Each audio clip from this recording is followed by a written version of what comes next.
अस्सलाम वालेकुम स्टूडेंट्स। उम्मीद करता हूँ सब खैरियत से होंगे। आज का हमारा लेक्चर नंबर 13 जो कि खड़ा डिनर हमारी नज़्म का एक मरकज़ी ख़्याल है। इससे पहले हमने आपके सामने इसका खुलासा पेश किया था।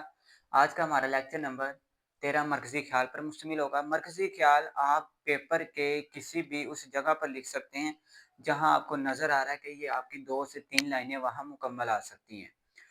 इससे पहले आपको बताया था कि खुलासा जो-सा वो आपने वहाँ लिखना है। खुलासा सबसे पहले एक पूरी शीट पर लिखना है, सबसे पहले लिखना है। उसका तरीकाकार भी मैंने आपको बता दिया था।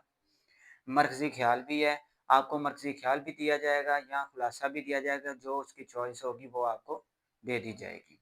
यहाँ हम बात करेंगे मरकज़ी ख़्याल की कि नज़्म का जो मरकज़ी ख़्याल है वो किस तरह किया जाता है और कितना होता है। मरकज़ी ख़्याल तकरीबन 2 से 3 लाइनों का होता है।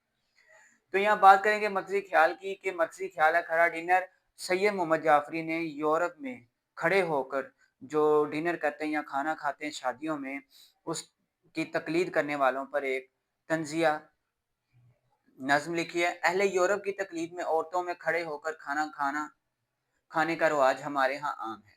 लोग सलीक़ा, तहज़ीब और अदब फ़रामोश करके खाने पर भूखों की मानी टूट पड़ते हैं और दूसरों का लिहाज़ भी नहीं करते। जबकि जो लोग अदब, तहज़ीब और शराफ़त का मुज़ाहिरा करते हैं, उनके लिए कुछ नहीं बचता, वो खाली प्लेट लिए खड़े रह जाते हैं। ऐसे ही हकीकत है, अगर हम अदब को देखें या खाने को देखें, जो हाल हमारे यहाँ मशरक़ी तहज़ीबों का किया जा रहा है, अगर हम उसके मुताबिक खाना खाएँ, जो हम हमारे रसूल की सुन्नत है, तो हमें ना तो हमारे खानों का ज़िया होगा और ना कोई भूखा रह सकेगा। लेकिन अगर हम मगरबी तक़लीद की तरफ जाएँ, तो खानों का ज़िया भी होगा और खाना भी नहीं किसी को मिलेगा, उल्टा नुकसान होता है।